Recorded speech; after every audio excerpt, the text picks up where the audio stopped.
Hello, can you hear me? Can you see me now? Oh my goodness, craziness.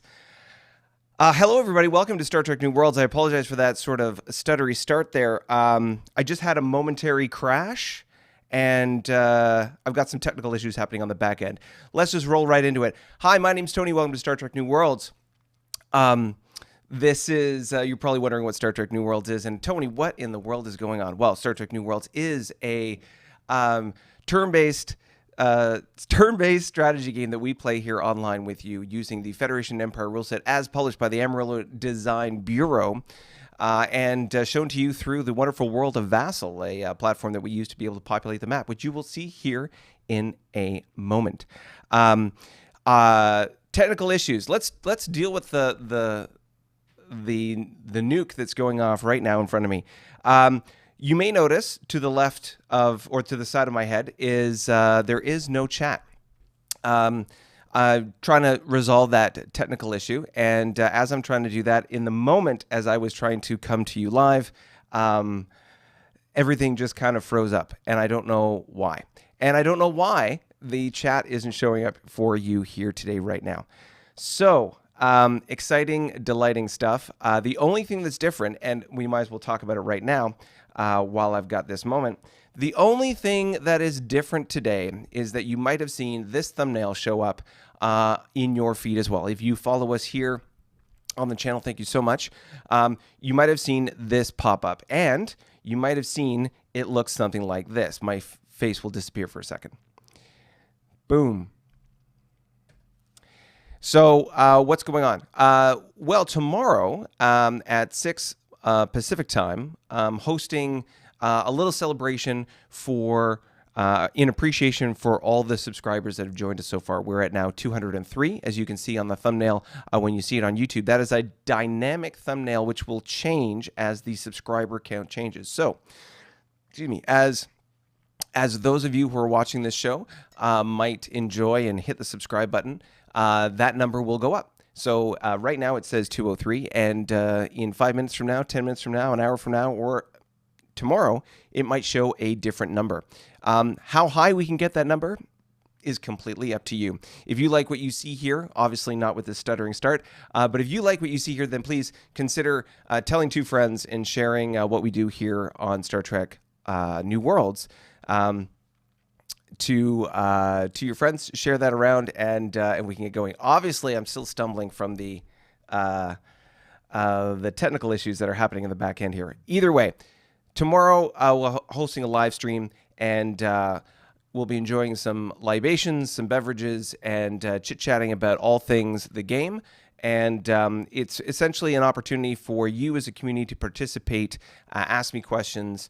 We can engage in chat and go from there. So we'll see what happens. It'll be fun. Like I said, I'm having some challenges when it comes to the chat here today, showing live on the show. So I'm going to have to try and manage that concurrently here as we go. Just before I get started, I'm looking at the chat. I see that Eugene Bland, thank you for joining us. I love this comment. Much like Christmas, the weeks drag on when you are waiting, or the week drags on when you are waiting the next update. Finally, it is here.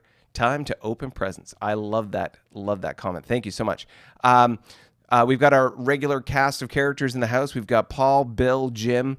How looking forward to the update, Eugene saying. Chuck is in the house. Lord Lawless, welcome back, Lord Lawless. Thank you for joining us. We've got Jim making some comments, and then Eugene got a blast here just as I'm reading it.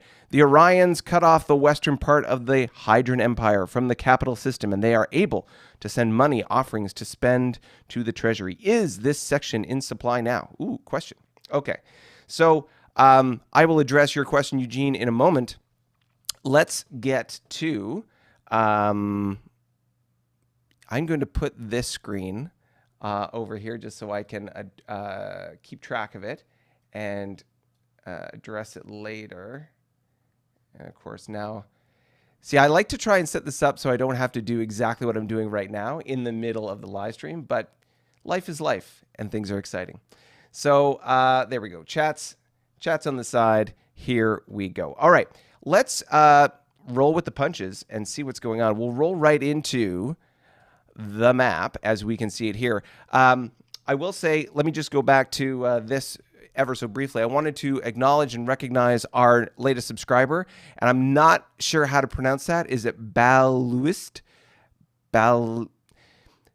We're going to call you Bal for short. Bal, welcome as a new subscriber to the channel. And of course, if you are interested in supporting the channel, keeping us caffeinated and ever so vivaciously fresh, then please consider, I always do that, hitting the, sending us a quick coffee at coffee.com/newworlds.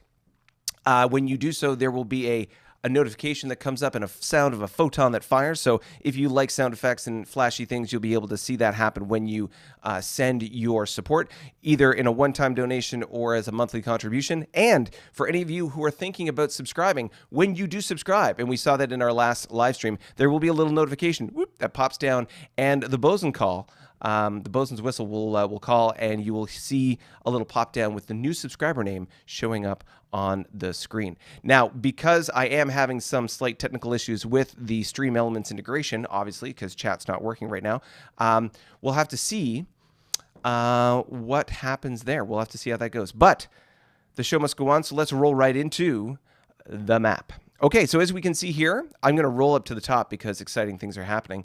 Let's start with our basic off-the-top discussion about EP and fleet cap. I will put the EP right here in the middle, and let's go down the list.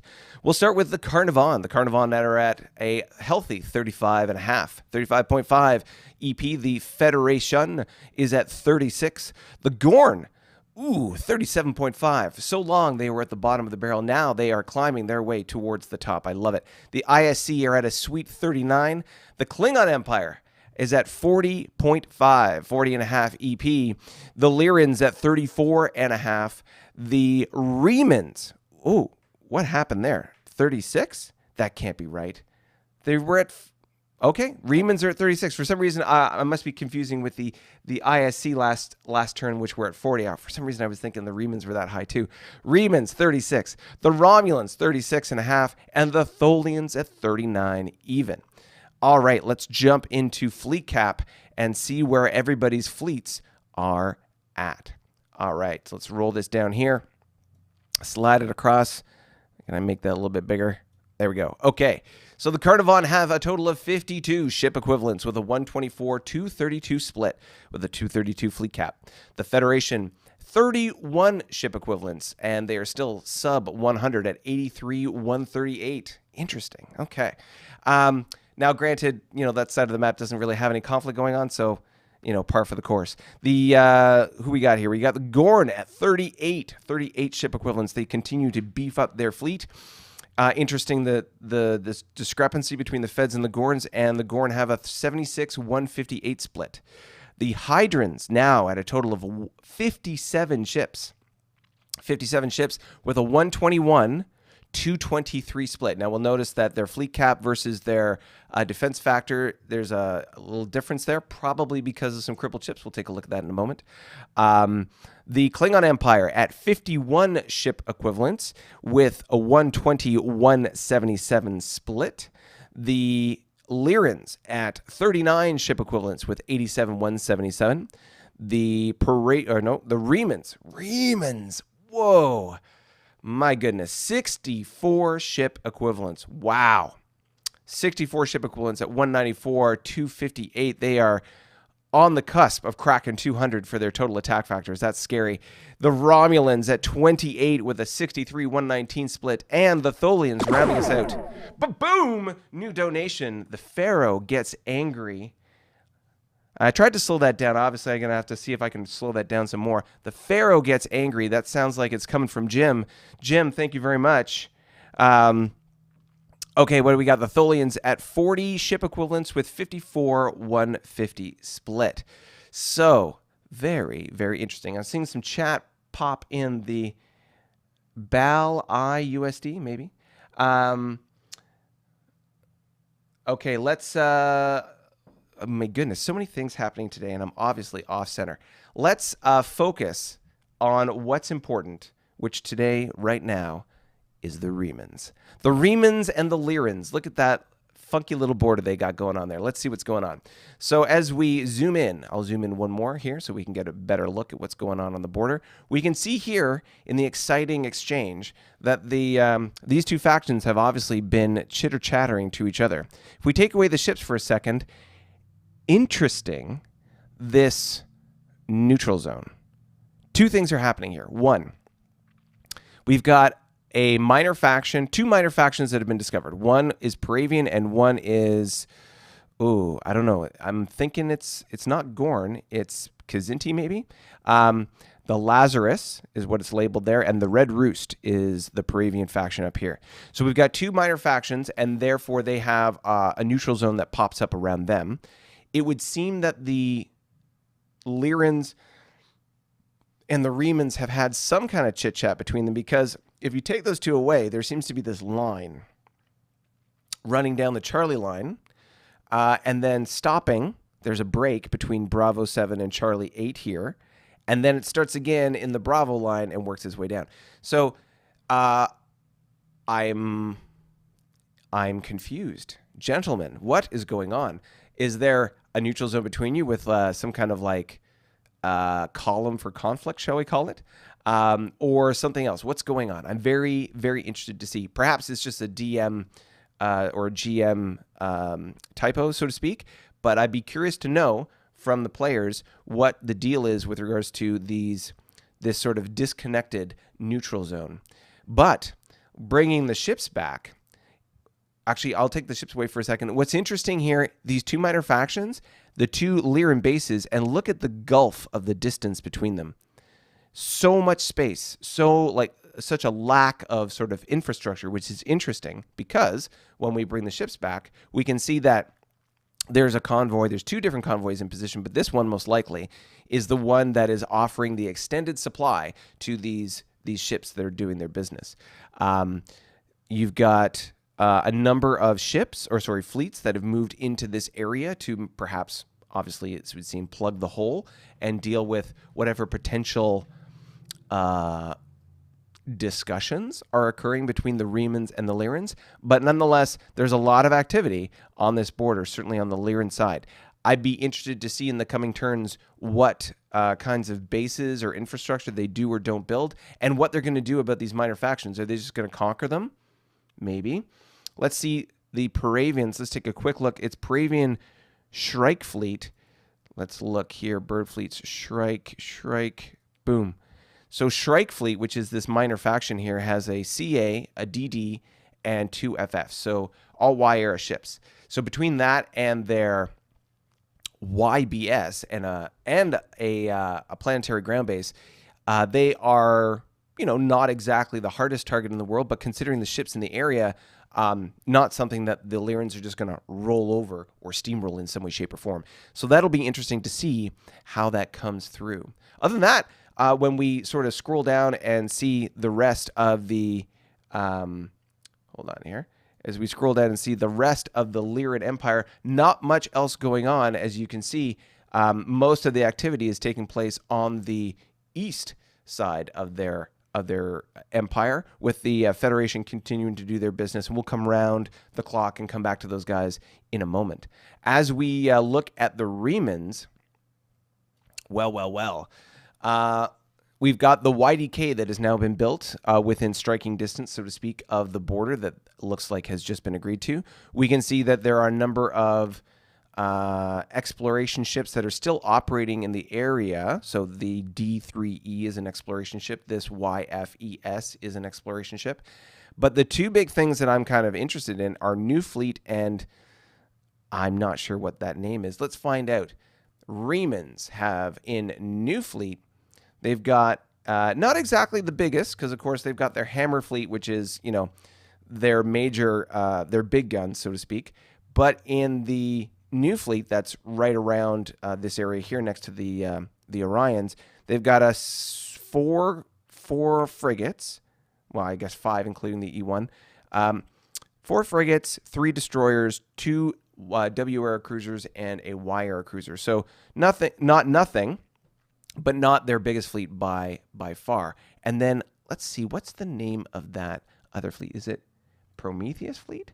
Must be Prometheus fleet. So Prometheus fleet, which is moving into the area, also has 4 frigates, a destroyer, and 2 Y-era cruisers. So not nothing, but definitely sort of what I would say is a proportional response to what the Lyrans have in the area. The Lyrans having these White Stripe, Hidden Dagger, and Enemy Blood. And just for comparison, let's pull those up. Let's see here. We've got Enemy Blood, Enemy White Stripe. There's White Stripe. Lyran. Hidden Dagger. Let's see. I always love how finding these fleets is fun. Hidden Dagger, White Stripe, and Enemy Blood. Let's see if we can find Enemy Blood. Enemy Blood fleet. There we go. Okay, so considering the fleets that are in the area, so we have a YCA with a prime team, and in addition, on the Lyran side, we have 3 fleets, which have a dreadnought, 3 cruisers collectively, a light cruiser. We got 3, 4. So we've got 8 destroyers and 2, 3.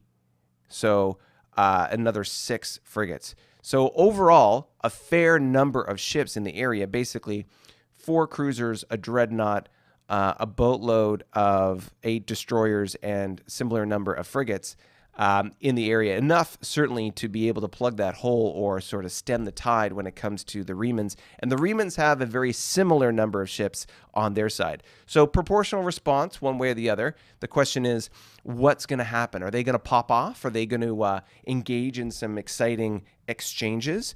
We'll have to see as this kind of like evolves going forward. But I'm very excited to see how this is going to evolve on the border between the Remans and the Lyrans. Let's scroll down a little bit here and see what else is. The big thing, of course, on the Reman map, although not an immediate freak-out concern, is this monster that showed up here in the top. So this is that doomsday device sort of icon or counter. Now, it may not be that actual monster, but it's a monster. And considering the size and the strength of the Reman fleet, there's a real sort of concern that there might be an issue there dealing with that particular monster. I'm wondering whether he'll deploy something like Hammer Fleet to go deal with it. One thing I will say about monsters, and we talked about this in sort of the previous campaign, for those of you who weren't with us at that time, there are some monsters that have sort of weapons or like abilities that can affect all the ships in a battle line at once or in a battle formation. So when it attacks, it hits all the ships concurrently. That might be a minor amount of damage or a lot of damage. It depends. But what may happen is you bring in your biggest, baddest fleet, you bring in all the ships all at once, and it hits you with some kind of blanket weapon that does, let's say, 4 damage. Well, maybe that cripples everything you have in that battle line, including things like dreadnoughts. And then the next turn, when you fight it again, and you might or might not identify it, but then it hits you again with that 4 damage weapon and kills all your ships. And so if that kind of thing happens, which it can, I have been the victim of such nefarious encounters, then you just need to be mindful of that. So when you encounter monsters, you usually send 1 ship to identify it. Once it's identified, then you can go from there. But we'll have to see how this evolves going forward and what happens. It'll be very, very interesting. Okay, I'm going to take a second, and while, of course, I cannot show you the chat, I will go over to the chat here and pop in and see what's being said here. So, what do we got? We've got Tony. Where did you get that Klingon glass? That Klingon glass is sold on Amazon, and we can talk about it in our brews and blood wine. We can talk about where you can get some of these things. I actually found a whole bunch of. Let me change my my screen here because never fun to look at a little picture of Tony. So I found this picture and was able to sort of capture it. That Klingon glass is, like I say, sold on Amazon, and I found all these Star Trek branded alcohols that you can buy. Unfortunately, I'm in Canada and they don't ship to Canada, only in the United States, but they have a number of different liqueurs that you can purchase that are sort of Star Trek based, or like bottled themed. And so that's really kind of cool. I can't get any of them, unfortunately, where I am, but it'd be neat to sort of find out, depending on sort of what's available. Let's go back into the chat here. Sorry for this. Lord Lawless says this. Sorry for the stupid quote unquote name. This is my watch YouTube without commercials account. Real name is Norm. I don't know. NJ Harmon, maybe New Jersey Harmon, around the internets. Okay. Well, Norm, thank you for joining us. Let's see. Tony, move your head or the fleet boxes. Okay, I'll have to look again on the screen when we're doing that. You do not need to see them, Jim, he says. Chuck says. Bill, yes, Jim, you're not able to see in 3D. No, but for the folks watching, of course, yeah. So when I'm showing stuff on the screen, I obviously was looking at the screen in front of me, not the screen that I'm showing you guys. So let me go back and show that to you real quick, so that you can see what I was looking at. So the Lyran, Blood Fleet, Lyran, White Stripe, Lyran. Oh, wrong one. Blood Claw or Enemy Blood, or no, Hidden Dagger. Here we go. Okay. So there's 1, there's 2, and there's 3. Okay, so these 3 fleet boxes, or the 3 fleets of ships, are the ones that are coming up against the Remans. And just for visual representation, I'll throw up the Reman ones as well. Prometheus Fleet, which is this one here, and what was it, New Fleet? Reman New Fleet. Here we go. So for comparison, and maybe, can I do it this way? Can you see that? Yeah, you can see that. So for comparison purposes, this is what we're dealing with. On the Reman side, not including the sort of the one-off ships, but rather the ships that are in fleets, this is what you're looking at. You've got essentially, from the Reman side, they've got a total of 8 frigates, 9 if you include the E1. They've got a total of 4 destroyers, 3 Y-era cruisers, and 2 W-era cruisers. The Lyrans, on the other hand, have a dreadnought, a total of, not including that 1 cruiser up here, 4 cruisers, 8 destroyers, 1 light cruiser, and 6, was it 6? Yeah, 6 frigates as well. So more ships on the Lyran side for sure, but that's everything the Lyrans have. And as we know, just for reference, the Remans still have what's the actual name of it? Cerberus. Okay, they still have their Hammer fleet, which, just for context, 7 cruisers. Well, sorry, now 8 cruisers with a command cruiser there. So 8 cruisers, 7 destroyers, and 11 frigates. So that fleet could move in the direction of the Lyrans at any point in time, whenever they so choose. And remember, the Remans have the biggest fleet in the game, and certainly when we look at fleet cap, for example, when we compare the fleet caps of the Lyrans versus the Remans, just for comparison, the Lyrans have 39 ship equivalents with 87 total, their entire fleet, attack factors. The Remans have 64, not quite double the number of ships, but, you know, over a third. And they have twice the attack factors, over twice the attack factors in what they have, 194 total attack factors. So if there was a side to, you know, weigh the odds on, if you were a betting person, you know, the Remans got good favorable odds in that particular standoff fight. So we'll see how that goes. All right. Let's scroll down to what's going on the border between the ISC and the Hydrants. Now, for context, before we really get going here, there's been some shenanigans going on this border. If you haven't caught up on the previous live streams, then please feel free to go check that out. But long story short, between hired mercenaries, i.e. Orions, direct attacks from the ISC, they have poked and prodded and really pissed off the Hydrons.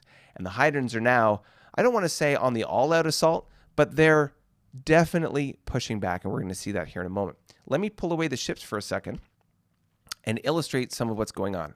First of all, you'll notice that there is a green in the neutral zone, which was previously yellow.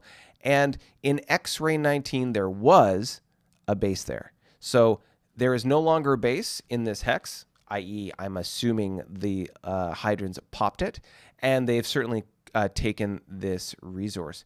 Now, you can see, of course, they've got a Vol, a frigate, in that hex claiming that resource, and they've got a boatload of ships. Now, I'm going to, I hope, I pray to the, in the true spirit of all things Hydran, again, they are a religious theocracy being played, role-played in the game. So I pray to the Hydran gods that the Hydran player, Jim, has consolidated his ships into fleets so that it's easy to show and look at. We shall see. What do we got here? Royal and home. All right. Let's cross our fingers.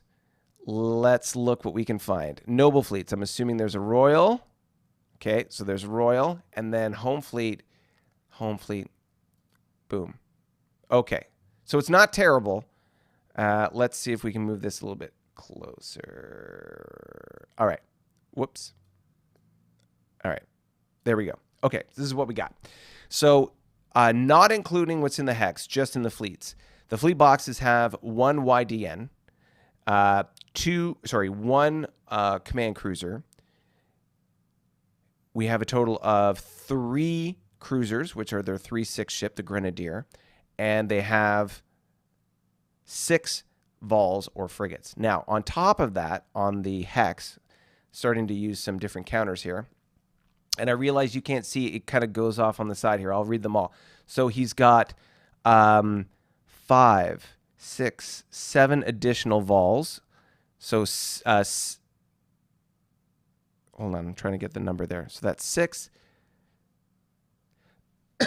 1, 2, 5, 6, 7.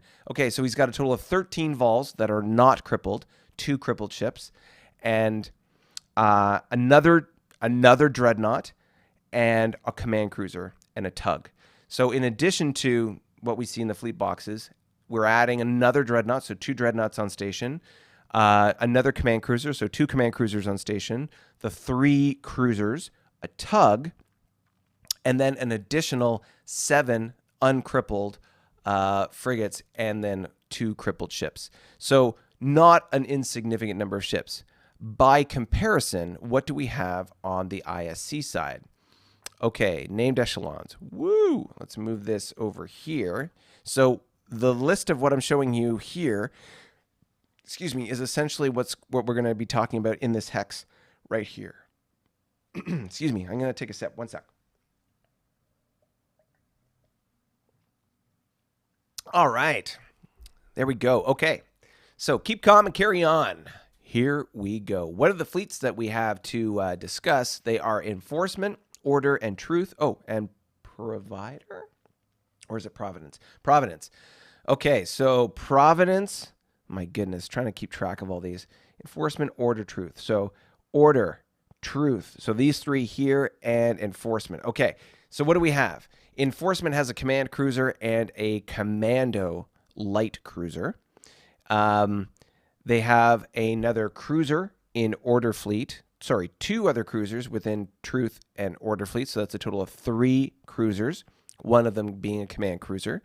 They have 3 other YCLs, 3 destroyers with 1 additional crippled, 3 frigates, and a number of prime teams. So, and then what's actually on the hex? Oh, a tug.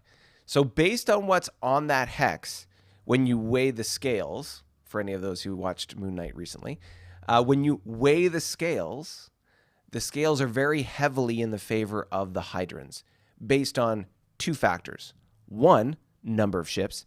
the Hydrons have almost a 2-to-1 advantage when it comes to the number of ships, i.e. they have double-digit frigates.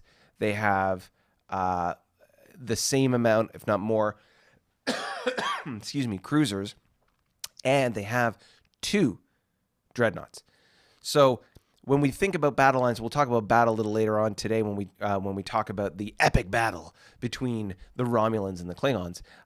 But the if it's a straight out fight with 2 dreadnoughts and 2 command cruisers and 3 cruisers, even though the Hydron cruisers are not as good or offensively powerful as a lot of the ISC ships, this is very much a favorable fight for the Hydrons. Not that they're going to win it by default, but it is a favorable fight for the Hydrons. Now, let me just move that over there and get it out of the way for a second, because up here, the ISC is upgrading a base to a YDK. Why is that base important? It is within reaction range or extended reaction range of this base, the YBS. If you need more information about reaction movement and how that works in the game, we have a tutorial about it. So check that out in the playlist below. You'll find it either in the, you'll find it in the New Worlds playlist, not the Livestream one. So they have that. They have a CL and 2 YFFs. Also, if it's on the defensive side, the ISC have the benefit of EW, which is not insignificant. They also have 2 frigates coming from this that they could send over as far as reaction movement, so that's good. And in addition, if I remember, let's just take a quick look at the EP again. The ISC are 39 and the Hydrons are 37. Why is that important? The Hydrons go first. The Hydrons get to build and move all their ships before the ISC do. So when the ISC are writing out their orders, and we'll talk about reaction orders here in a moment when we talk about the big battle, it's important for the ISC to think, okay, they are going to be able to move however they want, and whatever I do on my end has to be in response to the changing state of the board in play. What you see on the map right now, for those who are sort of go second in initiative relative to their opponent, the board will change. Ships will move, counters will move, things will resolve as far as battles, and the dynamics of what you're playing against will change. So you need to have an approach whereby you are able to respond and react in a way, or provide that instruction to the game master in such a way that there is the maximum amount of flexibility and interpretation of what you're saying, of what your intent is, to be able to drive the result that you're looking for. I know, a little complicated, but we'll get into that a little bit later. So long story short, what do we got here? We got a battle, or a soon-to-be battle, that will be occurring on the border between the ISC and the Hydrons. When we look at just the infrastructure in play, we can see that the ISC are in a good defensive position. Without a doubt, they're going to lose ground. They're going to lose this base, most likely. But as the Hydrons move to try and take that base out, they'll be able to reinforce their position defensively here. The good news is there's not a lot of vulnerability economically on that side of the map. And if the ISC play it right, then they'll be in a great position to be able to develop a bulwark or like a defensive wall against the Hydron assault. The fact that there is a choke or a choke point here is extremely advantageous, because they can control the vector of attack, or the direction by which the attack is coming. And when they choose to sort of fight back, they can concentrate their forces to plug that hole to prevent Hydrons coming through. So it's very, from a strategic level, it's I think the ISC are in a good spot. Don't get me wrong, they're going to lose initially. How they decide, how they win this encounter and this sort of overall war will depend on how they strategically deploy their forces. I would recommend the ISC to do some kind of strategy that would suck in their opponent to a point where they are more vulnerable, and then engage them, and or control where all the engagements occur. Make sure that you have these pillars of strength everywhere that you want to have or that are viable targets for an engagement. Make sure that you have pillars of strength and that you determine whether your opponent, even if they win that fight, that they suffer, big casualties so that every win that they get is a costly win. The more you can do that, the better it is. But in those kinds of attrition, grind them out kind of fights, one of the big advantages that I believe will come into play is the infrastructure you have in the back end, i.e. the number of slipways you have already built, the number of ships, and as a result, the number of ships you can produce, and how that is in relation to your opponent. Is your opponent equally as robust in that sense or not as much? How they can pump out ships and sort of like get troops on the front line, that's going to really make a difference in a game like this. And the speed of deployment is going to be important as well. So on that note, as I've taken away the ships here, you can see that the capital hex for the ISC is within immediate movement range of the front line. That's a huge advantage. Whereas so it's operational movement versus strategic movement. For the Hydrons, they cannot operationally move their ships there, but they can strategically move them there.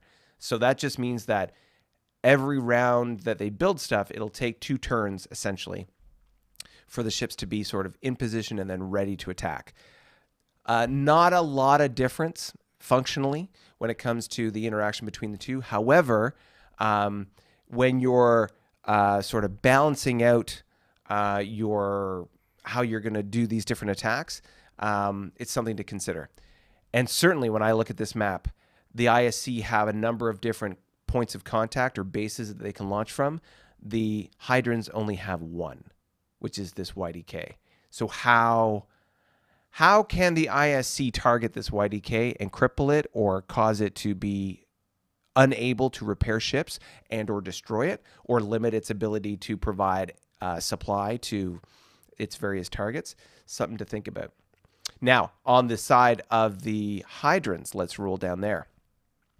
All right, so I see some chat here. I'm going to just, before I dive into Jim's, because it'll be interesting to see this discussion. Let me just quickly jump in here. Woo! Okay, lots of chitter chatter. Boom, boom, boom, boom, boom. Okay, Chuck says, Jim got a bug next to his home system. Not good. Yes, we're going to look at that in a moment. Literally, it's a bug. It's pretty funny. Here, let me switch. As you can see, I'm looking at the upcoming brews and blood wine with anticipation as my mouth salivates. Chuck says, Tony, coffee is bad for you when speaking. It's true. It doesn't wet your palate the same way, but boy, does it get you going. Something nice and warm down the throat, that caffeine kicking in. It's good. I like it. Bill, who has the Juggernauts visiting this turn? We'll find out. I don't think anyone does, but I will have to check. Jim is saying the ISC are actually on 35.5 EP. There is an ISC miner still alive in the Tholian Empire. Oh, see, there you go. So if they're 35, that's going to change everything. We're going to get into that in a moment. So if that's, I didn't see that in the Tholian Empire, so that will make a big change to the economy or sort of the strategy here. Okay. Paul, no, they don't go first, he says with a big smile. Daniel, you there? Exactly, Paul. Bill says, yeah, I'm only 36.5, but stand to be 37.5 next turn. Okay, so this speaks to some of the constraints around the platform we use, which is Vassal. So because we only have so many factions and counters that we can use, when we include a lot of these minor races or minor factions, they count as the player faction when we're doing that EP and fleet cap count. So that's one of the things that we have to take into consideration when you're doing the EP calculation. Is there any other minor factions on the map that are the player faction? So like before we talked about Apocalypse, which was a Klingon faction in Hydron space, and there was a lot of drama around that. The challenge there was that, of course, they had an economic and they had a fleet, so fleet cap, and they had a planet, so economic, and needed to take those into consideration when doing my calculations for my turn. So, and I am just looking at this the first time as you are when it comes to this map, having only received it or having only first looked at it first thing this morning. So we're all sort of getting this at the same time. That's part of the joy of the live stream. All right, let's jump back into this. So the fact that the ISC may go first over the Hydrons, huge advantage. Why? Because while I don't know the slipways and what they can or can't build on the ISC front, when we look at this map, we know that they can operationally deploy ships, operational movement-wise, they can forward deploy ships to this base. Here's a question for you. This base, let's take away the ships real quick. So this base off on the side, 1, 2, 3, 4, 5, 6, is 6 hexes away. That should be within strategic movement for the ISC. Is it worthwhile to send ships there? 1, 2, 3, 4, maybe. Maybe. If they do send ships there to attack that target, what's that going to look like? I don't know. But depending on how many ships that can be built and then strategically moved to that location, if the ISC are going first, then the ISC will be able to move all their stuff there before the Hydrons can respond. In addition to the fact that when we look here, we've got 2 YCLs, another CL, 2 DD, and 2 YFFs. So we have a fair number of ships loitering within operational movement distance of the front line. And if I was the ISC, I would move all that stuff down there to engage your enemy, because when it comes down to it, the ISC ships are better. Pound for pound, hull for hull, better than the Hydrons. And so if it's a all-out fight between the two of you, and you're literally like 1930s style standing in the middle of a ring of people, and you're going for the head hunting the entire time, the ISC are going to win that fight. How it's going to materialize, we shall see. But if I'm the ISC, I'm looking for as many stand-up fights as I can get, because I'll win those 9 times out of 10. All right, but let's digress and go back to the Hydrons, because after all, it's all about the green, baby. All right, let's quickly address this bug. As mentioned, bugs or any monster that shows up is just a counter that's used on the map. What it actually is, who knows? But the fact that it is where it is provides 2 significant threats for the Hydrons. 1, let's take away the ships for a sec. We know that it's in this hex here, right below this base. This YBS has already 1 SID's worth of damage, and it is the monster that is 2 hexes away from the planet. Now, normally monsters move in a random direction. However, depending on what the monster is, they are attracted to different kinds of targets. Depending on what the monster is, for example, not that it is in this case, but in a previous game, I dealt with what was referred to as a swarm. Basically, a bunch of, nanobots or small self-replicating robots that would attack and devastate, destroy infrastructure, eat it, use those resources to basically replicate and make more. If you're a Stargate fan, I think they were called the Replicators. It's what makes me think of. So if it's something like that or something akin to that, the fact that it's within 1 hex of the base means that it will be attracted to the base and it will move towards the base. And if it does, and it's potent enough, there's a good chance it'll pop the base. And then there's a planet next to it. Also, maybe it prefers resources. There's a resource within 1 hex of that unit as well. So where it's going to go, whether it's going to be random or influenced by what's around it, totally depends on the nature of the monster and what's going on there. But let's take a quick look at Iron and First Fleets from the Hydron side and see what they've got sort of in the neighborhood. So Iron Fleets, I'm assuming that'll be under metal. There we are. Hydron has a cruiser and 2... Let me put that a little bit further up there. A cruiser and 2 vols. And then First Fleet is within reaction range or extended reaction range of that base.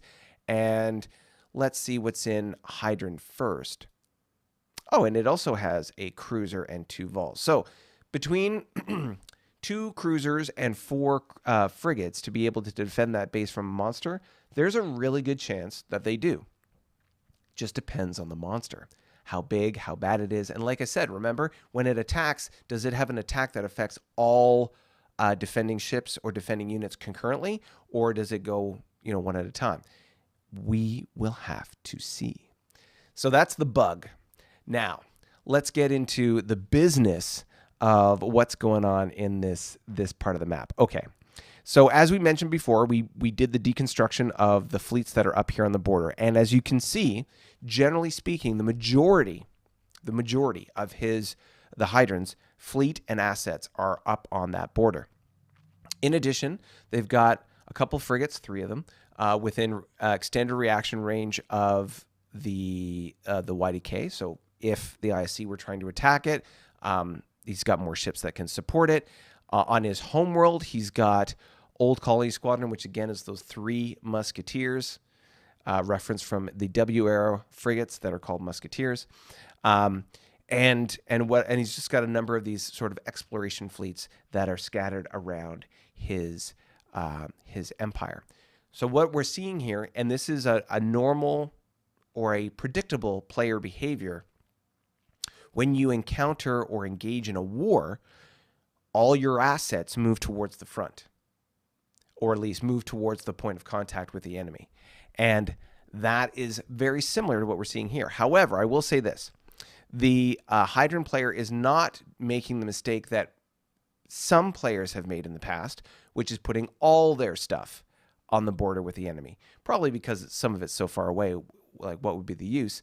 But there is still some depth, so to speak, some breadth to what's being spread across the rest of his empire. And that's important because you don't want to get caught out of position, i.e. the Klingons getting jumped by the Carnarvon by example. Now, let's do a quick little analysis of the Hydran side and how they could potentially, kick some ISC butt. Okay, so again, taking away the ships so that you can better see the map, what we see here is a very effective defensive position, which is this fog of war hex sort of wall. Now, if I'm the Hydrans and I know that I can plug the hole, which they've done very effectively with this YDK, what do? I build a base in Uniform 22, which is within extended reaction range of the YDK. It is 1, 2, 3, 4, 5, 6. It is within strat movement of the homeworld, meaning new ships that are built are sent there. And I open up a YDK. It'll take a little while in Uniform 22.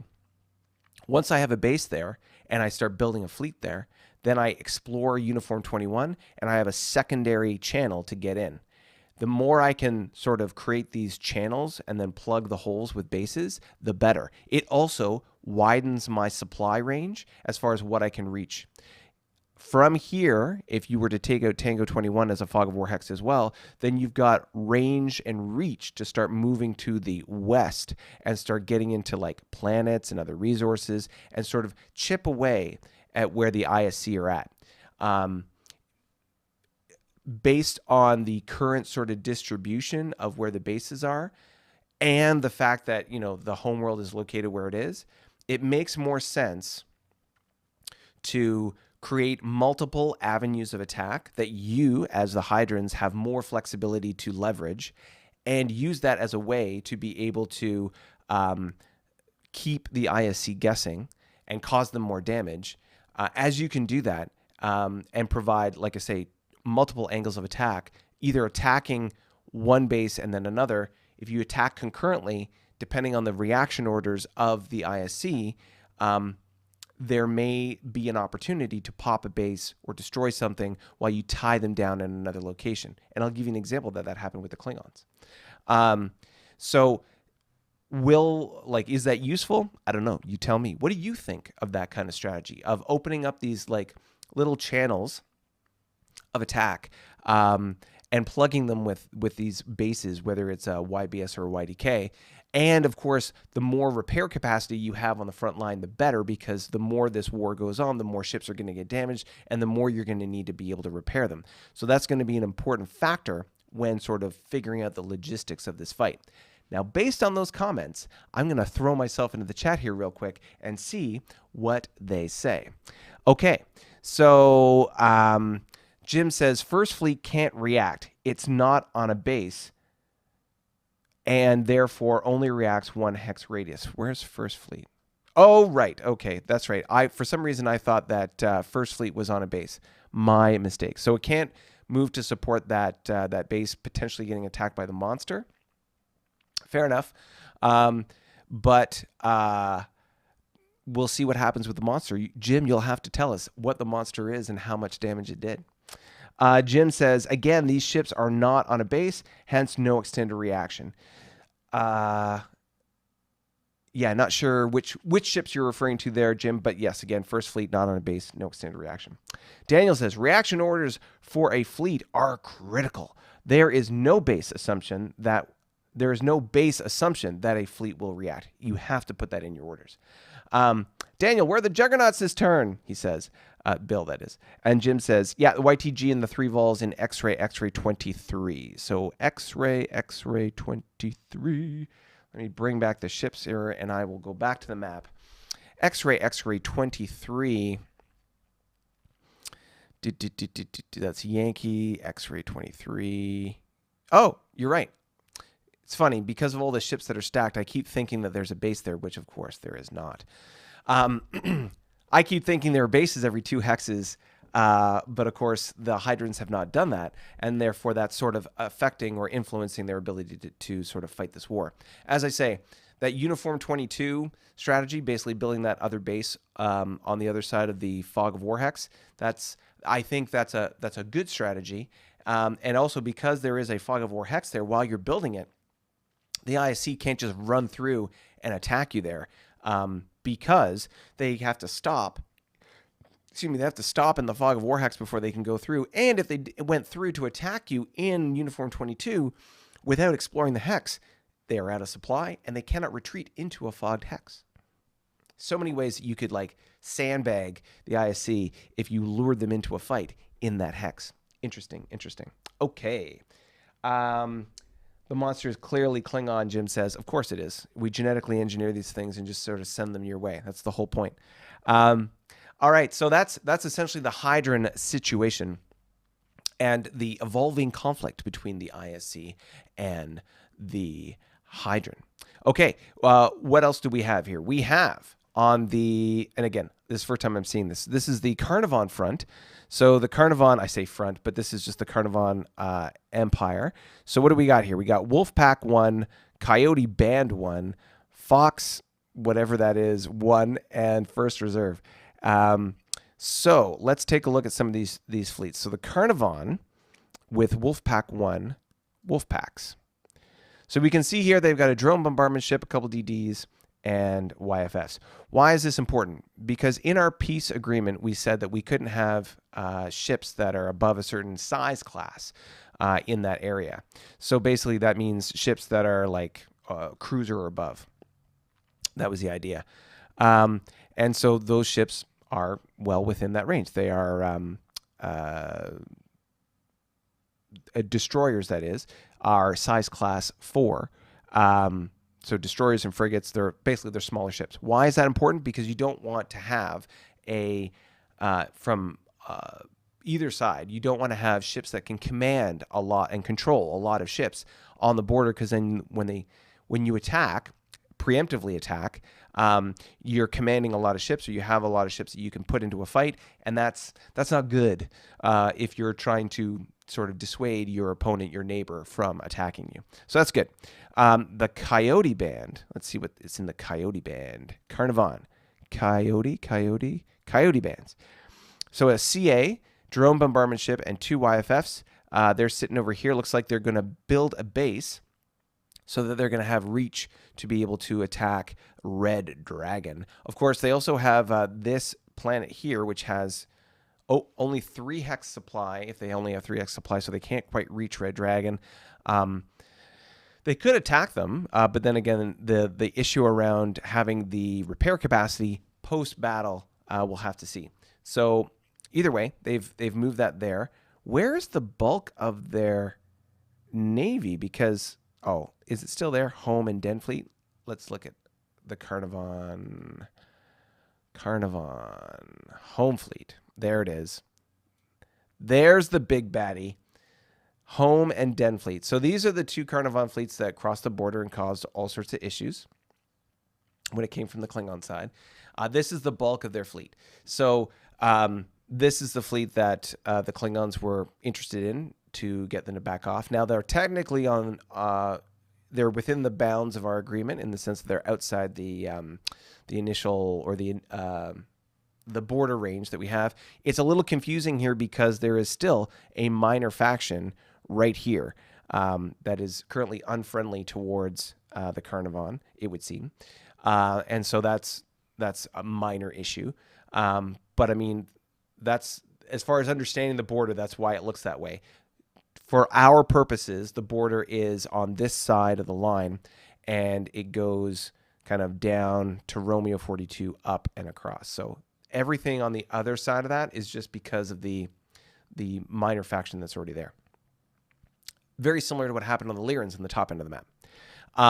What else do they have? They have some ships, and looks like they may be starting to build a base on top of this wormhole because the Lyrans potentially could walk through there and cause some issues. We have First Reserve Fleet up here. Maybe they're doing some exploring. We shall see what's in First Reserve. First Reserve. Yep, it's an exploration fleet, and they're just looking to, again, further explore. So that's good. So not much really to say on the Carnarvon. I will move this ever so slightly over so you can see this. There's a exploration ship on the border there, or on the edge of the map that you can't quite see because I've got it zoomed in. So that's occurring there, and they're continuing to explore their unexplored space. This is sort of classic peacetime operations, not so exciting, a little bit boring. So let's get to the exciting stuff. Ladies and gentlemen, I want to bring you to the front line. First of all, before we get started, as you can see now, there is a border. There is a peace treaty between the Romulans and the Klingon Empire. There is, as you can see here, 2 hexes of border between us. And this base that's in Delta 46, as part of the deal, is going to be is handed over to the Klingons. The Klingons have to send a ship there, like a tug, to convert it, but it'll be a base for the for the Klingons. As you can see, we've taken over these 2 resources here, and there's this border area here. Yeah, and so basically, last turn 53, where there was agreed that there was going to be, in general, a ceasefire, but there was going to be one last round of sort of big round tussle, or one big fight. And I'm not sure exactly what the objective was from the Romulan side as far as how much damage they wanted to do, but let's talk about what that looked like. So here we have a picture of the calculations that were done for the battle. Now, you may not be able to see all of this perfectly, so what I'll do is I'll just kind of talk you through how this happened as far as the combat rounds. Let's start with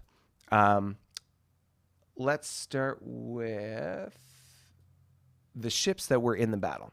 So at the very start of the fight, what had happened was, if you remember from the last map, and I'll go back to the map here briefly, in this area, I'll take away the ships. In this area, there was a series of Klingon ships that were down to Charlie 46, right beside this base, in Delta 45, and Echo 45. Basically, I had this column of ships that were down here. There were 2 larger fleets in Delta 45 and Charlie 46 in this column, and there were a bunch of crippled ships around us. So the crippled ships got destroyed, and the Romulans attacked. Now, here's an interesting thing about how you give instructions to the GM on how they want to attack. They could have moved in a number of different ways, but what they effectively did was moved a couple of ships at a time, like trickling, sending a trickle of water. And they pinned the ships that were in Charlie 46. Then, based on pinning those ships, they moved the rest of their fleet over top Charlie 46 and towards Nippon.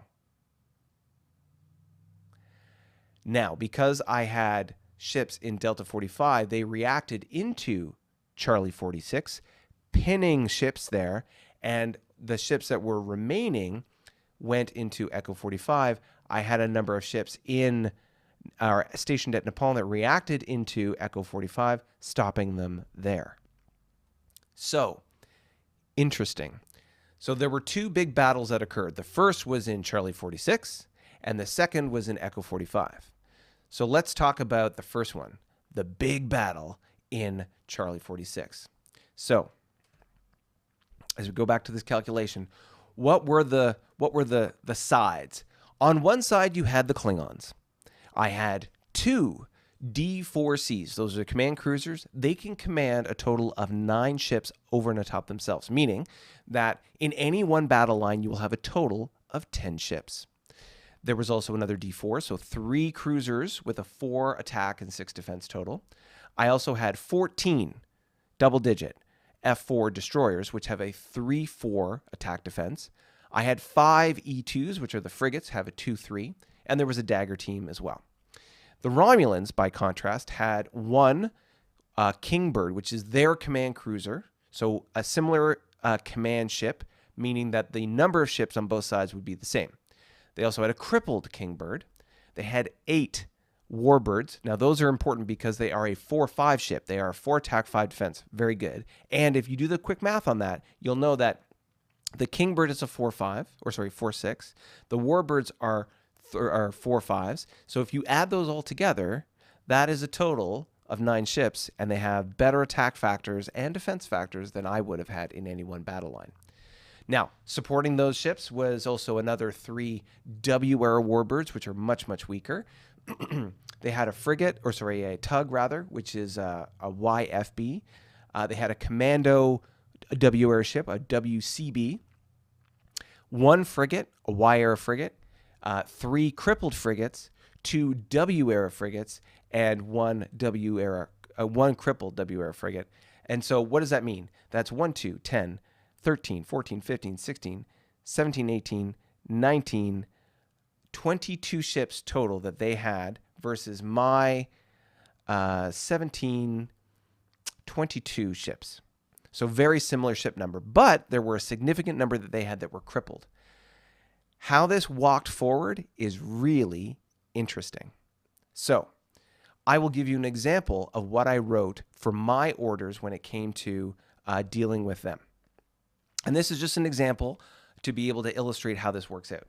Now, I don't know what the Romulans wrote, but I'll give you an example of what I wrote. So my battle orders, because I can't control every round of battle, but this is what I sent to the GM. I said, BUR, or the battle intensity rating, max. Now, if you don't know what BUR is and you don't understand how combat works, please, there is a combat tutorial on the channel. Go check that out, much like our reaction movement tutorial. It explains this in great detail.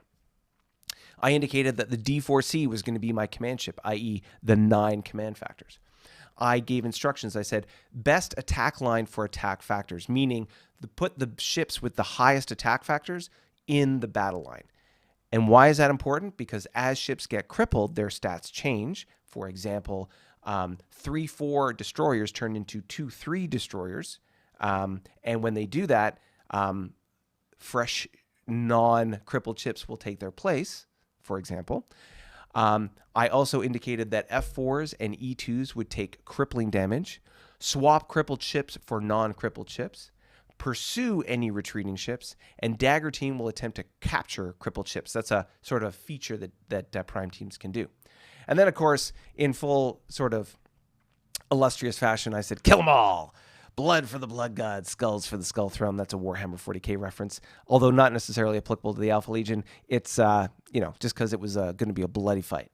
So And I said, just as an added thing, go the distance, crippling E2s and F4s and destroying E2s and F4s before crippling the D4C. Meaning that I would basically, my destroyers and frigates would get crippled and destroyed before the command ships would get crippled. So what happened? Let's go to the math. Okay, so as you can see here, and I'll pull up my copy of the picture just so it's a little bit easier for me to look at. Because looking over at the screen here, it's just a little harder to see. Let's see here. There we go. Okay. So looking at this picture, we can see that in the top left corner, you've got the first round. Now, the burr is normally calculated every round. And you can see here, there is a total of 6 battle rounds and a pursuit round. So burr is normally calculated every round, but because of the orders that we gave, in my case, my orders, I didn't indicate any change in the burr. And I'm assuming the Romulans did the same, meaning that the burr number wasn't really going to change as we are not using variable burr in this calculation or in this example. So it was going to be the same. So what ended up happening? When we do the calculation, the Romulans had a total of 39.5 total attack factors to the Klingon 35. And when he rolled the dice number that was rolled for the Roms was a 4, making their total 16 damage, and a 1 for the Klingons, bad roll. And I got 11. So as a result, out of the 14 ships that I had, he crippled 4 of my F4s with 2 minus points, and the plus minus point system, again, is explained in the combat tutorial. The Romulans took 11 damage, and this is the kicker. This is the kicker. They crippled a YSN, their frigate, and then they destroyed the frigate. They crippled and destroyed ships. The WSN, crippled, destroyed. The WCB, crippled. They were intentionally going through a strategy of crippling and destroying ships. Very interesting. Okay, second battle round. What happens? Romulans have a total of 40 attack factors. Interesting. And the Klingons still have 35. Dice roll, 6 and 3 respectively. 17 total damage from the Roms, 11 total damage from the Klingons. Okay, so again, 4 of my ships get crippled, and I have a minus point. The Romulans, this is the kicker. So they had two supporting Orion ships that they contracted, and this is interesting. So they crippled the Orion ship and then killed it. They crippled an Orion ship. The WWB, which is a W-era warbird, was crippled. And then we go into the next round. Interesting that they crippled and destroyed their own ships before crippling the Orion ships. But whatever. Let's go into the third round. Okay, we already know how this works. 36.5, 34. They rolled a 5. I rolled a 3. My rolls were terrible in this entire combat, just killing me. So 15 and 12 respectively for damage. So the Klingons, again, crippled their F4s and an E2. The Romulans destroy their WSN, destroy a YSN, and destroy their WB. So they're destroying their ships. Very interesting. Go back into round 4. Total damage, 13 from the Roms, 12 from the Klingons. I cripple more F4s. The Romulans kill a YSN, kill a WSN, cripple and kill a warbird, a Y-era warbird, and cripple another warbird. Oh my goodness. Okay, round 5, one more round to go. 13 and 11 as the damage inflicted. I cripple a bunch of my E2s, and one of my E2s gets killed. Romulans, they kill their YSN, kill their W-era warbird, cripple and kill another W-era warbird. Okay, last round. 15 and 8. Again, the rolls from the Klingon side were just ridiculously bad. Like, I could have done so much more damage. I really got hosed, using a famous Canadian term. I got hosed, hoser, with these rolls. It was killing me. Okay, 15 and 8 respectively.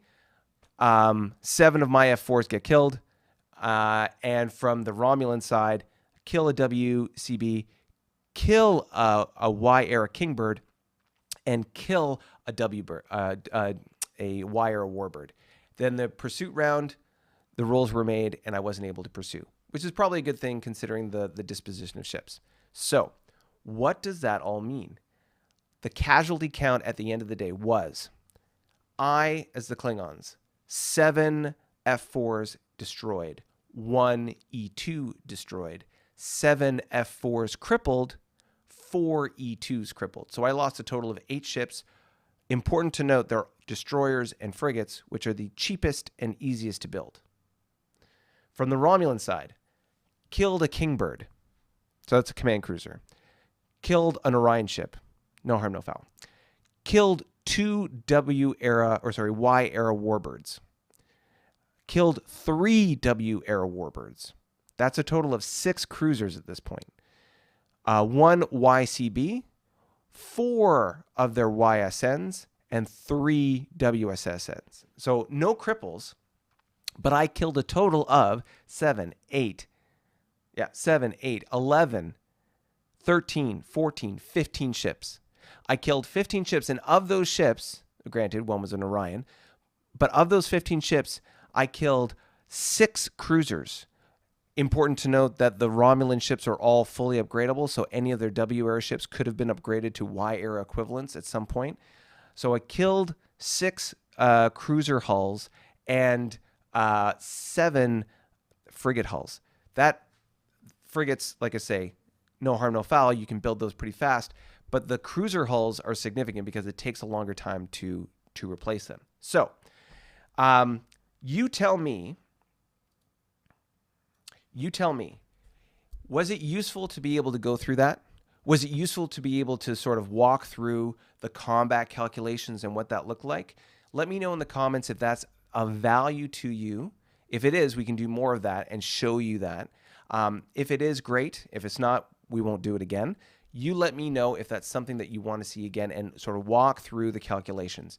I love the fact that our GM Daniel sent me that photo because he was just blown away by how much that sort of combat took, and you know, the casualties involved. And it's really interesting to see, because he maps it out, how the ships were crippled and what was destroyed, and the choices that each player makes on how they're sort of, you know, moving through the ships that are crippled and killed, and how they're doing that. Really important. As you saw from the Klingon side, we had a strategy despite the terrible rolls. It's the Hydran gods, they were getting in the way. The terrible rolls that were involved, we inflicted a lot of damage. And the success strategy behind that was doing as much damage as we could early, and having enough ships to be able to swap out crippled ships for fresh ships, i.e. keeping the attack factor number as high as possible for as long as possible. And to do it in such a way that we were avoiding killing ships, just crippling them. Whereas the Romulan strategy was trying to keep the maximum attack factors on station by crippling and killing ships, as opposed to sort of flushing through what they had. So one strategy, I believe, my take on it, was to keep maximum firepower on target by crippling and killing the little ships that they were using as sort of flak or chaff. And from the Klingon side, because my selection of those chaff ships was so much greater, I was swapping out cripple ships for fresh ships, trying to keep that. That was how I was accomplishing the same goal. From your perspective, which do you think is better? Crippling the ships and swapping out new ones, or crippling and destroying ships and doing it that way? Which do you think? Which from your observation, which was the most effective? Again, when we look at the total number of ships destroyed versus total number of ships, or like damage done, like the number of hulls lost definitely on the Klingon side of the victory, and the Romulans retreated, in the sense that in that battle, the Romulans chose to retreat. So, you know, interesting to describe that. So anyways, I digress. One last thing I will mention on this same note. So again, looking at this map, there was one other battle that occurred in Echo 45. This was the pivotal battle. So the big one happened in the Charlie hex right here, and then another one happened in Echo 45. The Romulans, snuck through their Vulture, which is their dreadnought. It is a 7 attack, 8 defense ship, a Y Kingbird, and a Y-era warbird. So a 7-8, a 4-6, and a 4-5 ship. And in response, I had a cruiser, 3 destroyers, a tug, which is a 1-5 or 1-5, 1-5 or 1-6. I forget. Hold on, let me bring it back. Somewhere in here, I got the tug. Tug is here somewhere. It looks like it's a 6, so it's a 1-6 ship, and so a tug, a cruiser with a 4-6, 3 destroyers, and a frigate. And so in that fight, again, going back to sort of, I won't go through the whole calculation again because we don't have a picture for that one. But when we look back at that particular battle, and I'm just pulling it up. So I had the destroyer, the tug, the cruiser, the tug, 3 destroyers, and a frigate. He had the dreadnought, command cruiser, and a normal cruiser for him. And so as a result, I crippled all my ships, losing a frigate. So D4, T4, and 3 F4s, destroyers, tug, and cruiser, all crippled, losing 1 frigate in the fight. I destroyed the Romulan Kingbird. I destroyed the Romulan Warbird, the command cruiser and the cruiser, 2 cruiser hulls destroyed, and I crippled the Vulture. Again, interesting fight. What I would not have been able to pursue because all my ships were crippled. Again, for the pursuit rules, check out our combat tutorial. But again, in this fight, killed. Oh, and I also killed 2 prime teams. Prime teams cost 5 EP to build, so that was a really costly loss for the Romulans by consequence. So very interesting to see this dynamic. Lost a lot of hulls in the big battle. Lost some hulls and high value units, i.e. prime teams, in the other battle, and how that came out. So with all that chitter chatter, let me go to the chat, speaking of, and get your thoughts, your feedback on that. Ooh, okay, so I see lots of chat here. I wish my chat functionality was working on the other screen. I apologize. Okay, let's... Ooh, okay, so Jim says, this was a major combat. There were many other fights beforehand this turn between the 2. I think you're talking about me and the Romulans, and if that's the case, very much so. Midget Manifesto says, Romulans didn't want to get slaughtered in the pursuit. Your fleet size meant a great chance to hose me, i.e. Midget Manifesto. Hi, Dave. How you doing? So the decision was not to retreat with any crippled ships. Interesting. So didn't want to get slaughtered in the pursuit. Your fleet size meant a greater chance to... Okay, interesting. So the conscious choice, Midget Manifesto is saying that the conscious choice in the combat was to avoid casualties in the pursuit as opposed to in the actual battle rounds. Interesting strategy there. John 10 broke. The combat calculations are both fascinating and educational from a tutorial point of view. I would love to see more combat calculations results in the future. Thanks, John. Bill says, yes, several smaller actions. Orions were used by both sides as well as reaction movement. Jim says, in total, the Romulan fleet count was 45 ships and is now down to just 28. That's 17 ships lost. I don't know. I feel like that's a pretty good, reducing your enemy's fleet count by about 30%. Not bad. Midget Manifesto says, a decent number of Romulan ships entered the fight already crippled as part of a pinning move for the Echo 45 fleet development or fight development. So without a doubt, as we know, or if you haven't already seen this, I don't know. I think I'd have to go back and check, but I think we discussed this specifically in the reaction movement tutorial. Crippled ships only pin at a 2-to-1 ratio, meaning you need 2 crippled ships to pin 1, and 1 crippled ship on its own pins nothing. So that's one thing. And also in the context of reaction movement, crippled ships can't move to react. So crippled ships to do the pinning maneuver, it's challenging. Bill says, plus it kept the Klingons from capturing anything. Very true. Because I was actively trying to capture things as they were getting crippled. Let's see here. Eugene, once the captured ship, yellow with red stripe, is converted, will you gain only the ship or will you also gain a technology boost? Excellent question. I will throw that to the GM. GM, Daniel, if I capture and then convert this alien technology, will I get some kind of tech boost? Especially if it's an M ship, which it would seem to be. I don't know. You tell me. That would be interesting. Daniel, I await your thoughtful contribution on that. I'm joking, of course. John, but I would be interested to know. John says, that was a very expensive series of combat results that cut the Romulan fleet by 40%. But bang, I enjoyed that. And to be fair, trying to tie down the Romulans to any particular fight is always difficult because of a combination of withdrawing before combat and their cloaking ability. Gives them 2 chances to be able to withdraw from a fight, allowing them to conserve their numbers of ships and really pound the enemy, me in that case. So they're able to really dictate the terms of any specific engagement. And in this case, it was a great opportunity for me to sort of like really pin them down, the Romulans, and get some damage done, which we did. We took some damage, obviously, but in any particular fight, you're gonna get hit to a certain degree.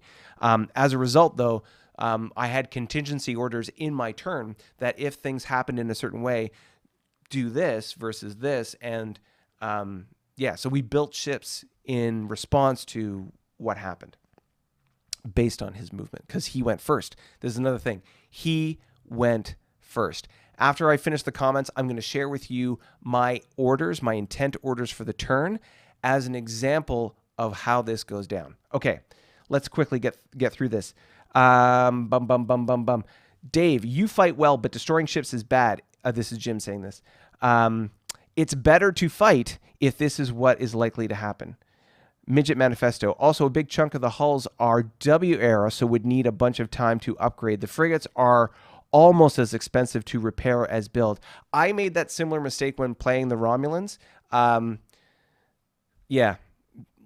story short, I believe it's better to repair than just destroy, but whatever works. At the end of the day, double down on what works and eliminate what doesn't. Bill says, yes, plus it will be the first player-owned M-era tech ship. Oh, that's he's making reference to my little W, this little yellow ship above my head. This is a M-era ship, which was captured. So if it's an M-era ship above my tech level, what am I going to find out? We'll see. Okay. Jim, are we doing salvage? Chuck asks. Jim responds, no. It's one of the rules not used. Daniel says no. Jim is doing a kind of a funny face. Daniel Eastland in a computer voice classic for TOS. Working. Jim says, a fleet in being is more potent long-term than dead ships now for marginal gain and many enemy cripples. So as you can see, lots of opinions about this sort of cripple and destroy versus cripple and retreat option. Lots of ways to be able to sort of sort that out. Let me take a moment here, and I'm thinking about the best way to show you this. I feel like I'm going to try and bring up a Word document because I usually write these out in Word and then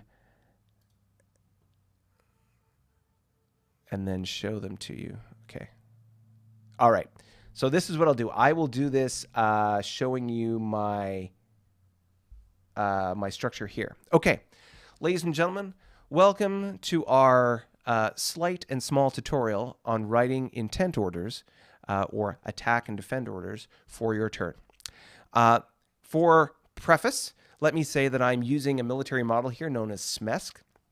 It's not exactly SMESC because I'm dealing with a non-military audience, but essentially it is a format that we use in the military as a NATO standard to be able to quickly and effectively communicate orders, instructions, and intent, and the basic sort of amplifying information around any particular order set. So how do I structure this? Initially, I describe my intent or my commander's intent to the GM. In this case, peace treaty with the Romulans has been agreed to, with one more turn, which is 6 months in the game, of combat.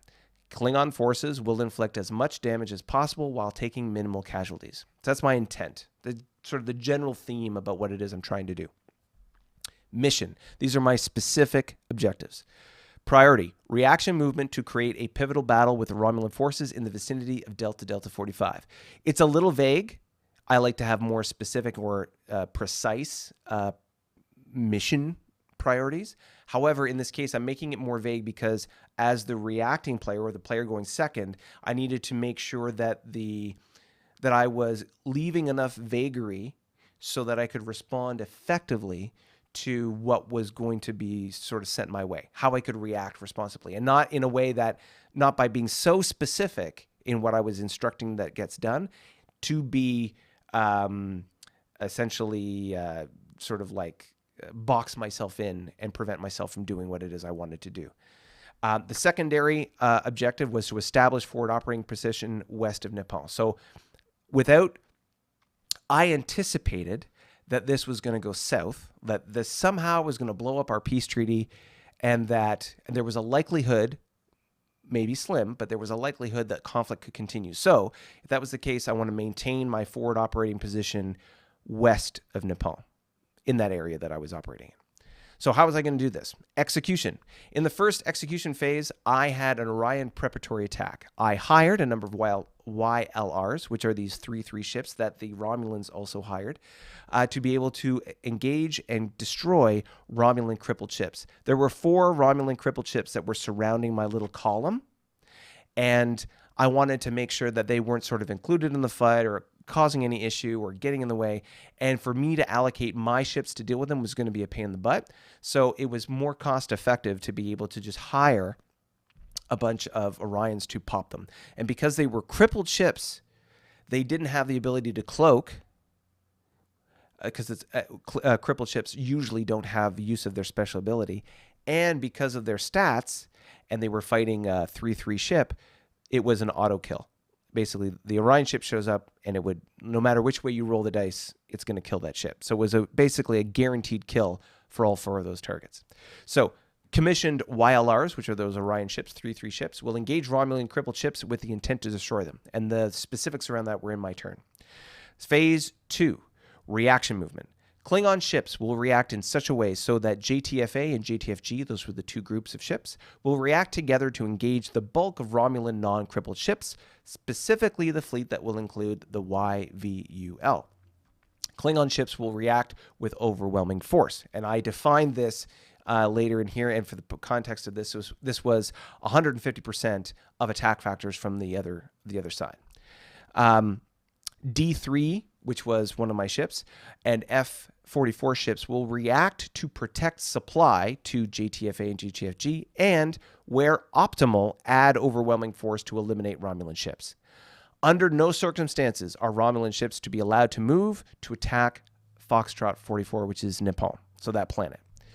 That was my reaction movement, which is what happened in the sense that the Romulans used this sort of trickle approach to be able to move ships to pin me. And then because of the way they chose to move, my ships reacted into the hex to prevent any further movement. So I don't know exactly, I don't have the fidelity to know how those ships exactly moved. I just know that based on my instructions, they responded in such a way that they pinned the bulk of that ship, and 3 ships were able to squeak by. Phase 3. Non-crippled ships, non-crippled Klingon ships will move. This is my attack phase. So that after the Romulan turn is over, I've finished my reaction, and now I have a chance to move. Non-crippled Klingon ships will move together to inflict maximum damage to Romulan territory. And I wrote this in. If Romulan VOL has retreated to the YDK in Bravo 45, and this was assuming that I'd won that fight, and a fleet of Klingon ships equal to 150% of that hex's non-crippled attack factors can reach it, then that combined fleet of Klingon ships will attack that target. So I had a bunch of ships in the area, and if I had enough non-crippled ships surviving my battle, then I would want to maybe attack that base. We'll see. Part of the terms of our peace agreement, actually, of the ceasefire, was that anything in the Bravo to the Echo column were fair game, and the base was in the Bravo column. Otherwise, Klingon ships will attack targets of opportunity up to but no further than Bravo Bravo XX, because that was the box that we had drawn. This includes targeting bases. I indicated that, so this is other fleets that were sort of behind the line, Southwest and Battle Group Blood, would move to support Phase 3, i.e. what I just described.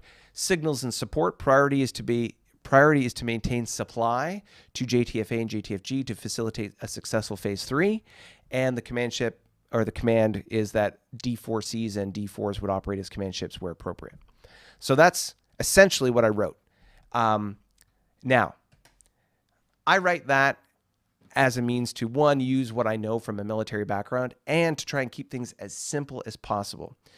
It is really easy for us as players to draw or write out these long, complicated if this then that kind of statements, and make it complicated for the game master to follow what it is we're doing. In this context, I'm trying to keep it as simple as possible. Daniel, you can tell me how successful I am, but generally speaking, I have an ongoing discussion and dialogue with our GM to be able to make sure that what I am saying and the way I'm communicating works for him, because at the end of the day, he's the referee, he's the judge, he's the jury, and he decides how this game is going to get executed. So I want to make sure that I'm giving him what he needs so that I can execute or sort of implement what it is that I want to do in game. All right. So with that all being said, that was a lot. Oh my goodness. I will, and I see there's lots of comments here. I'm going to jump in to the comments and then run over to, really quickly, the Romulan and Gorn maps, and then we'll go up and talk to the Tholians and the Federation, and then we'll round out the episode. So let me quickly jump into the chat. John, I love the NATO orders format, by the way, he says. Thank you, thank you, thank you. Oh my goodness. Okay. Okay, so more comments. So Midget Manifesto, which again is the Romulan player. The entire fight was based on a misunderstanding of rules. I thought I'd be able to cut supply and fight at an advantage. I also was looking at creating 2 fights at minor advantage. One that was. Okay, on one that was. So he basically... in trying to understand the rules, it would seem the Romulans were trying to create a scenario where they were cutting supply and then doing that in a way to basically catch the other folks out of supply. So we can have a discussion about that at a later date. But if that's a discussion and dialogue you like to have, then I point you to Brews and Blood Wine, which we can have that discussion tomorrow at 6 o'clock Pacific time. I'll be enjoying a little bubbly and bubbly brew, that is, and you can join me and participate in that open discussion. Happy to have it. Terrible. Tony reacted into a single blob, which was the monster fight. Yeah, absolutely, and I did that intentionally. Daniel says, Dave, you came this close to getting 2 fights. If you had flown around the pinned front fleet, you would have got it. Just a matter of how it was written. That's all. And to be fair, the way that Midget Manifesto, the Romulan player, trickled his forces into the combat, that was the way, like that was exactly how he sort of almost short-circuited my reaction orders, because the way I wrote mine, I didn't even think that would be an option. And after I'd written them and submitted them, we had a discussion about that. Daniel and I, the GM and I, and he said, what if this happened? And I said, oh, well, if that happened, I'm hosed, because I've already submitted the orders. I'm not going to change them. It would be unfair. And so we had the discussion about, okay, well, what if this? And basically the trickle effect, or like dribbling your forces into the hex, would be one way to try and short circuit it. It's hard to anticipate that. Once you see that sort of pattern of behavior, which I now see from the Romulans, it's a little bit easier to predict for. But yeah, that would have been a way to get around it. And it was just a matter of like pinning them in place and then go from there, you know. Anyway. So back to John saying he loves the NATO format. Love it. Thank you. Jim says, yes, flying over pinned fleets. It's all learning. You did well in total, but the loss of fleet will be a lasting sting. Yeah, absolutely. This is an entirely learning process for many of the players involved, in the sense that I remember when I played my first game, I got hosed many times. I even got my capital through a misunderstanding of the reaction rules, which I discussed briefly in the reaction tutorial if you want to take a look at it. I was pissed because I misunderstood how reaction rules worked, and I had my homeworld devastated and my shipyards destroyed as a consequence. I was pissed.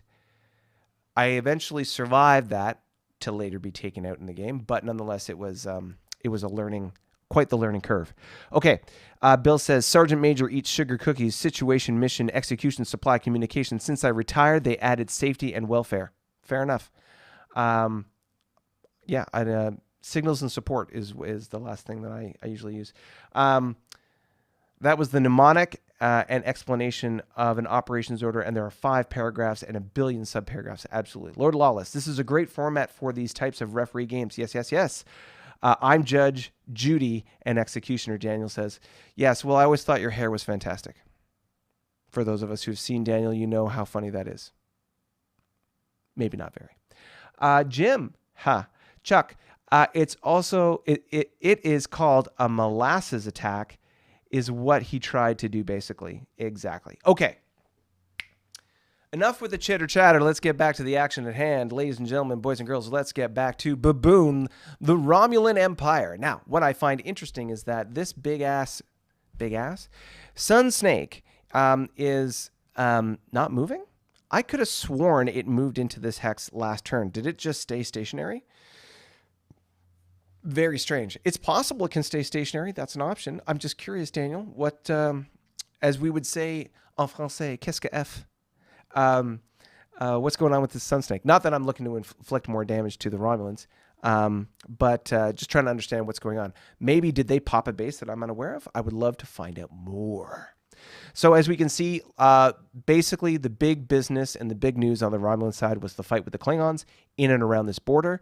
We now have a border on the eastern side of the Romulan map and the western side of the Klingons. We have basically a 2-hex border to facilitate, or basically it was a negotiated middle ground based on where we wanted that hex to be, and that's where it is. The YBS that is currently in Delta is going to be taken over by the Klingons in exchange for concessions. On the Gorn side, you can see that there is what we refer to as the bump. So a new border has been created, and there is a bump allocated for the minor faction that is here, Green Dragon, and a YBS that the Romulans had built in Papa 43.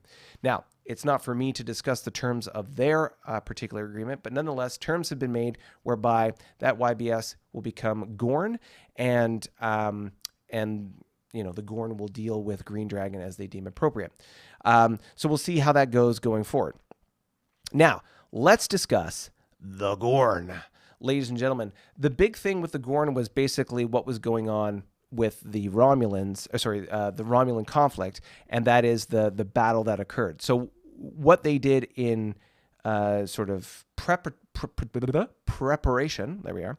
So the Gorn prep for what could have been a continuation of the conflict versus the peace treaty that was signed, because we never really knew if the peace treaty was going to happen the way that we thought it was.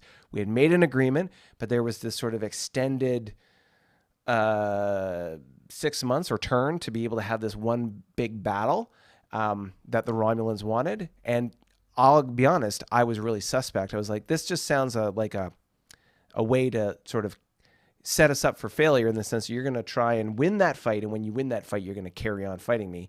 It seemed kind of weird. But based on my rudimentary assessment of the situation, I thought I was going to win that fight, and we are where we are. Hopefully, knock on wood, that peace treaty lasts. Will it? You let me know. Do you think the Romulans are going to stick to their word? Maybe they will, maybe they won't. The Klingons were honorable. It's in our best interest to be able to maintain that border, so we'll see how this goes. As we said, with regards to the Gorn, you can see here that the Gorn have their home fleet, which has, 8 6 destroyers, 2 frigates, 2 light cruisers, and a dreadnought, and then they have an exploration fleet in close proximity. They also have their strike fleet, which I believe is where the meat and potatoes of the other stuff is. There we go. So strike fleet has another 4 destroyers, a CL, and 2 YCCs. Now, the YCCs are important if only because, I'll put that on top here, only because the Gorn ships, again, in the Y era suck. I mean, there's no way to get around it. That's why their attack factors are so low when we look at fleet cap, even though their numbers are getting up there. The Gorn ships in the early era, W and Y, are just not very good. Once we get to M, watch out. As M kicks in, and it's a slow burn, but once M kicks in, Gorn ships get nasty. And as we get to GW, unreal. So just, if you're the Gorn player, it's a slow progression to get to the point where you are the dominant, like the big king of the hill. So, and considering that what we've seen from the Gorn player as far as the economic growth has been huge, like from, really scraping the bottom of the barrel from an exploration and economic perspective to where they are now, which is like really center of the pack, i.e. like leading that edge, it's really, really good. So, Gorn, Bill, keep doing what you're doing. You're doing great. It's just a matter of making sure that you're in a position where people aren't going to pound on you. And the good news is Romulans just finished a war. Most likely they'll hold peace for a while. We can only hope. And the Tholians, speaking of, are in a similar situation to you. They are not very offensively potent. So it's just a matter of managing that situation and the relationship between them. How you're going to manage the relationship with the Tholians, that is completely up to you. I look forward to hearing stories on your negotiations with the Tholian player. He can be challenging. We'll see how that goes. All right. So just as a quick recap for the Gorn, to take away the ships, we can see that they've got a YDK built up on their wormhole. You can see that they are continuing to build out their base network, and they are expanding more wide than tall when it comes to exploration, which is good. They're trying to maximize their exploration pre sort of first encounter with the Tholians. So we'll see how that goes. But nonetheless, we have survey fleets moving around, trying to continue to expand and explore. And you can see here, for example, they have another exploration fleet that's working to explore over the top. If I'm the Gorn player, I'm going to put concerted energy and effort at this point based on what's going on to exploring this 45-degree angle towards the center. You want to try and get up there as quickly as possible to sort of like take advantage of the border that you've just negotiated and establish yourself east of that line. Of course, there is the competing priority with the Tholians and trying to work a border with them that's, flat and relatively advantageous, but it's just a matter of negotiating that and making sure that that's well managed between the two of you. Now, let's look at the Tholian player. Let's take away ships for a quick second. We've got an ISC faction here, which was mentioned before, and I forgot about these guys. Happy Plus looks like they'll be flipping anytime soon, as long as the Tholians continue their expedient diplomacy. The third reserve fleet in the ISC, let's just take a quick look at how much third reserve... So the third reserve fleet is 3 frigates, a destroyer, a CA, and a CC. So not an insignificant number of ships and or firepower, especially when it comes to the Tholians. But based on the diplomacy, it looks like they're going to do the sneaky thing and incorporate this 3 EP faction into their empire shortly. And when they do, that's really going to flip the economy. Right now, they are 2, I think. Second highest, but when they flip that, they'll take the lead and yeah, nothing you can do there. We can see that the Kzinti, and this is the kicker, the Kzinti continue to be unfriendly towards the Tholians. I'm hoping they continue to be unfriendly to the Tholians and that they go to war, because it would be great to see a minor faction kicking back and maybe having some major faction support to be able to supply them money and ships and everything to be able to fight off the Tholian advance. That being said, that might be a double-edged sword, because then we would be pushing the Tholians into a war economy, and they've got one of the biggest economies in the game. That would be unfortunate. We'll just have to see how that goes. Yeah. Anywho, Other than that, what do we see? We can see that they are continuing their exploration. You can see exploration freighters in the southwest and the south. Cruisers with prime teams continuing their exploration again, southwest and south. Again, to the east, we have a cruiser with a prime team. And these 3 YPCs, which are basically the tug component, and they're going to try and get out there, and they're going to try and build bases, which is what's going on right here. And we'll go on here shortly. If there's not already a base there, there is a base there. And you can see there's a large exploration freighter. It's going to be pushing again to the east. Again, another one up top here. They're going to keep pushing that border, moving towards the center as fast and as quickly as possible. Hopefully the Gorn can hold out. Come on, baby. This independent faction, that is. Hold out against the Tholians, and away we go. That's pretty much it as far as the Tholians. The Tholians as a player and as a strategy and a faction are playing what I would refer to as silent and deadly. They are not drawing attention to themselves. They are staying in the shadows. They are trying to slowly grow in a way that's not going to negatively sort of scare anybody else, or, scare anybody else to cause a negative reaction. I worry about it because this faction and this player are going to be vicious once they decide to open the box, unleash, and, get stuff going on. So, anywho, last but not least, let's talk about Big Bad Blue, the Federation. All right, so here's what I like about the Federation. They're doing the 2 hex build structure. I love it. They're so structurally sound here. Look at this. 2222, 2222. I love it. Now, granted, they're restricted based on economy and what they can do and how fast they can do it, but I'm loving the way this is working out. It's very, very good. So, and they continue to push the exploration with their cruiser and prime team fleets, which is great. And they're sort of funneling into this concentrated area here, which is good, because shortly they're going to get to a point where they're basically going to have 1 ship for each hex, and they're just going to keep moving to the east. It's going to be good and impressive. The fact that they've got a reasonable amount of backyard here that continues to stay open, or unexplored, I should say, that's fine. It's all about the land grab still at this stage of the game. So where you've sort of secured back-end resources, you can explore that later. It's all about the land grab. So get forward, get out there, and explore that territory. And the Feds are doing that. They're working really well with their neighbors because they've got a research and development team with the Tholians. They're amplifying their research because, again, the Feds become very potent later in game. One of their best ships, the Lollipop, is commonly referred to. It's a scout with the most amount of EW or electronic warfare factors or the best numbers for electronic warfare in the game. It's a very potent ship. So additionally, we have those ships, cruisers, prime teams exploring a lot. They haven't expanded that fleet because there's only so many cruisers and prime teams that they can build. They're obviously focusing on infrastructure and so on. I would like to see, if I'm sort of giving advice to the Federation player, I want to see them starting building out those ships, because having a fleet, you don't need it till you need it, but you can't build it once you need it, if you know what I mean. You have to have the ships in place to be able to use them when you need them. And not having ships ready to go is a challenge.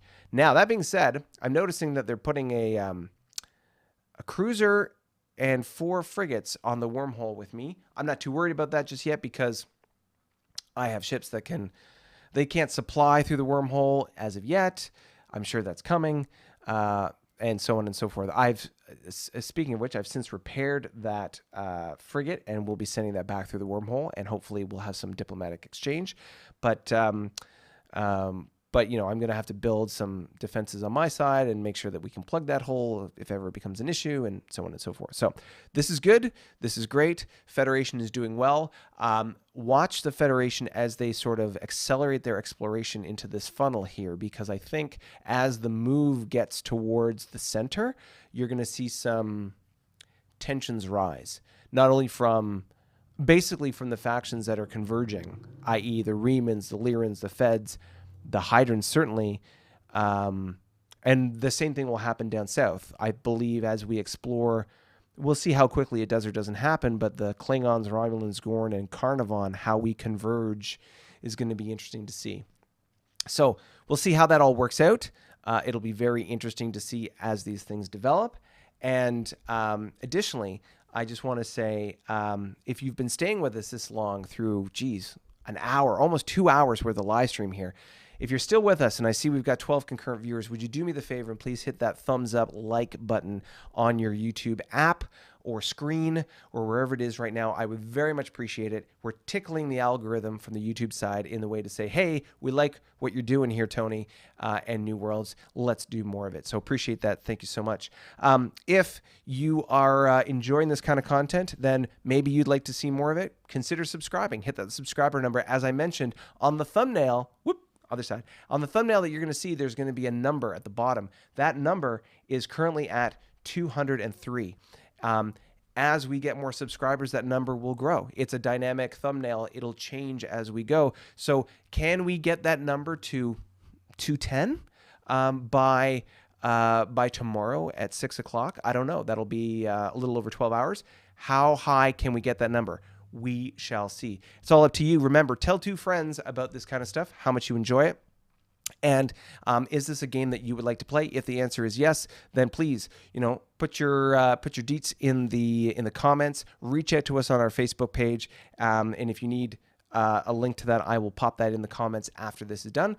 But yeah, we're looking to. We've got, again, as mentioned, we have stuff in the works to be able to bring out another campaign, and we'll be looking for players. Once we're ready to get to that stage, we'll put out an announcement on this channel.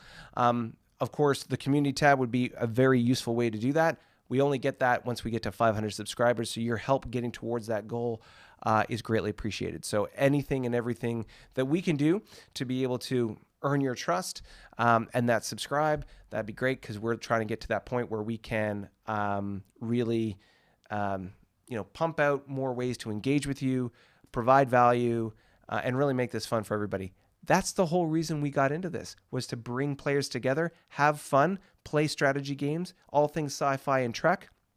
And oh my goodness, leading up to tomorrow's live stream, I would like to ask you, what would you like to talk about in the live stream tomorrow?